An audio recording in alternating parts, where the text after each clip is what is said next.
Olá, tudo bem? Eu sou Monclar Lopes, professor do programa de pós-graduação em Estudos de Linguagem da Universidade Federal Fluminense. Você está assistindo ao segundo vídeo da série Conceitos Fundamentais em LFCU. Nesta série, tenho como meta apresentar de forma objetiva e breve conceitos básicos em linguística funcional centrada no uso.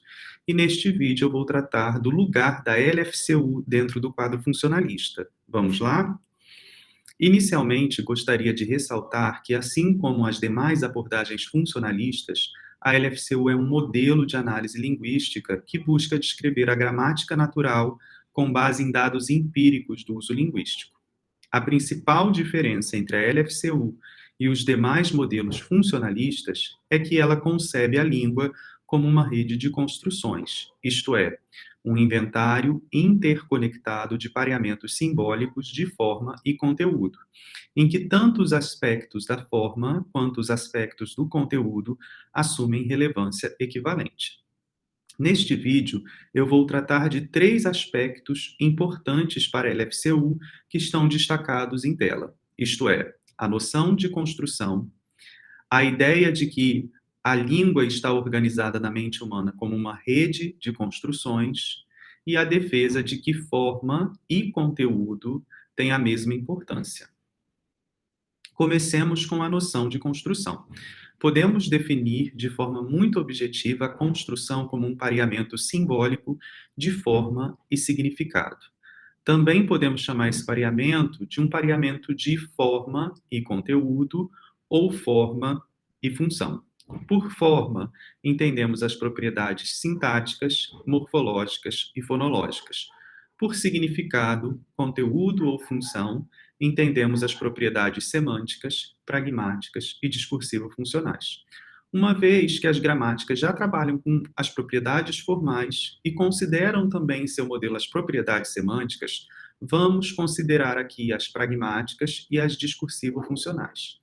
As propriedades pragmáticas estão associadas tanto às questões atinentes à situação de produção do discurso, que envolvem enunciador e enunciatário, como papel social, intencionalidade, mas também o contexto linguístico imediato.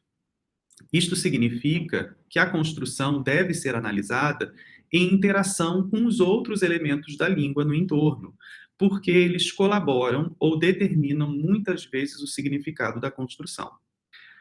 Por propriedades discursivo-funcionais, entendemos os modelos culturalmente construídos, como os frames ou também as sequências tipológicas e os gêneros textuais. Para mostrar a importância das propriedades pragmáticas e discursivo-funcionais no modelo de análise linguística, eu vou explorar aqui a conexão de adição em língua portuguesa. E vou apresentar 2 estratégias diferentes de conexão aditiva. A. Maurício comprou laranja e mamão. B. Maurício comprou não só laranja, mas também mamão.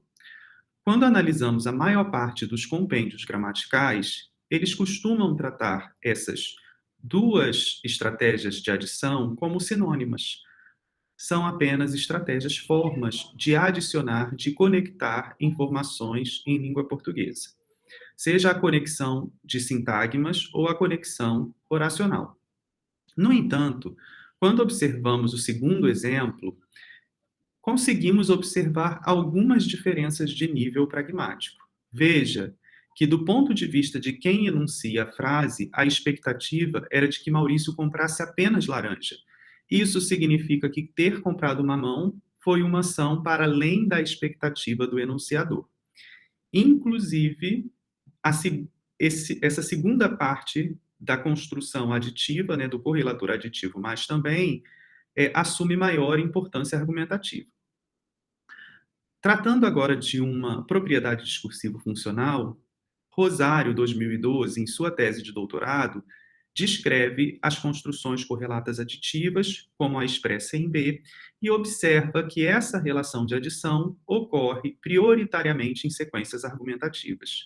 Isso mostra para a gente a importância de observar a gramática associada às propriedades discursivo-funcionais, porque os modelos culturalmente a que recorremos mobilizam certas estruturas e não outras, em função de um projeto de produção de sentidos.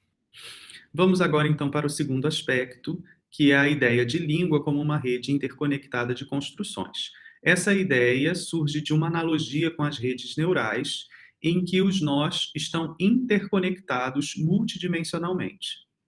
Dessa maneira, vamos observar que as construções linguísticas se relacionam umas às outras por diferentes elos. Vamos tratar aqui de algumas dessas relações. Por exemplo, as relações taxonômicas, que lidam com diferentes níveis de abstração e esquematicidade.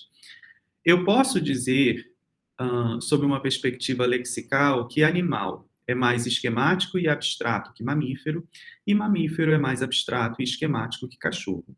Sob um ponto de vista mais gramatical, mais formal, posso dizer que a construção sintagma nominal é mais abstrata e esquemática do que, por exemplo, o seu uso my love e your turn, que estão num plano mais específico de virtualidade. Além dessas relações taxonômicas, existem relações horizontais, construcionais de preenchimento de slot, segundo Dissel. Vou explorar aqui algumas dessas relações na figura 2.4. Como podemos observar, temos uma associação entre sun, sol, cloud, nuvem, sky, céu, ski, o objeto, e skin, pele. As três primeiras palavras, sun, cloud, sky, estão relacionadas por critérios semânticos. Já sky, ski e skin, por critérios fonéticos. Podemos dizer que, na arquitetura construcional da gramática, busca-se descrever essa ecologia construcional na mente humana. Então, um investigador que trabalha com a LFCU busca descrever como essas relações se dão no plano da cognição. Vamos agora, então, para o terceiro aspecto, a defesa de que função e conteúdo têm a mesma importância na língua. Eu vou explorar aqui dois exemplos. O primeiro vai mostrar como a função pode, de alguma forma, impactar a forma, a categorização na gramática, e um segundo exemplo que vai mostrar a coerção da forma sobre o conteúdo. Nesse primeiro exemplo, vamos explorar a forma logo no português, que pode ser um advérbio de tempo ou um conector conclusivo. Thales passou mal a bola e Alan correu até o banco de reservas para conseguir salvar. O oposto logo voltou à quadra bem a tempo de bloquear o ataque italiano e salvar o set point. Quando a licença maternidade chega ao fim, as crianças ainda estão muito dependentes da mãe. Logo, é difícil deixá-las com outras pessoas. Na primeira ocorrência, logo, é um advérbio de tempo, e não é um advérbio de tempo por acaso.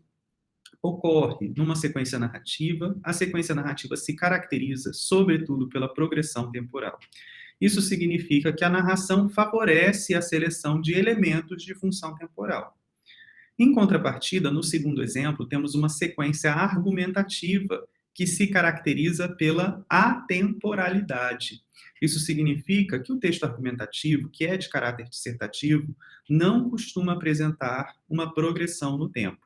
Na verdade, nessas sequências, as relações que predominam são lógico-semânticas ou discursivo-argumentativas, como ocorre no exemplo, em que logo estabelece a conclusão no texto. Como podemos observar aqui, as propriedades discursivo-funcionais, as propriedades do conteúdo, elas mobilizam certas estruturas linguísticas em detrimento de outras. Vamos agora, então, para o último exemplo, em que mostramos como há coerção da forma sobre o conteúdo. Para isso, vou recorrer à construção de movimento causado, descrita por Goldberg, 1995. Goldberg representa essa construção da seguinte maneira: há um sujeito agente, um objeto paciente, um oblíquo, um SP na função de alvo. O significado dessa construção é o seguinte: um agente move um paciente, um objeto, para um determinado lugar, para um alvo. Esse significado pode ser facilmente observado no exemplo 1. Ele lançou a bola para fora do campo. Podemos ver que o verbo lançar é muito recrutado nesse tipo de construção, Então, esse sujeito agente moveu a bola para um lugar novo, ou seja, para fora do campo. No entanto, podemos observar a coerção dessa construção no segundo exemplo. He sneezed the napkin off the table. Podemos traduzir essa frase do seguinte modo: ele espirrou o guardanapo para fora da mesa. Se a gente para analisar o verbo espirrar, ele normalmente é recrutado em uma construção intransitiva e não tem um sentido básico de causação. No entanto, a partir do momento que ele foi recrutado para essa construção, ele assume um valor causativo em virtude da coerção do significado da construção. Isso mostra para a gente o impacto da forma sobre o significado. Então, recorrer a uma forma abstrata que já possui um significado como uma construção de estrutura argumental, essa construção vai impactar no significado da forma. Por isso que vamos dizer que forma e conteúdo, ou forma, significado, forma, função, têm importância equivalente no nosso modelo. Bem, é isso. Espero ter sido claro e espero que tenha gostado do vídeo. Até a próxima.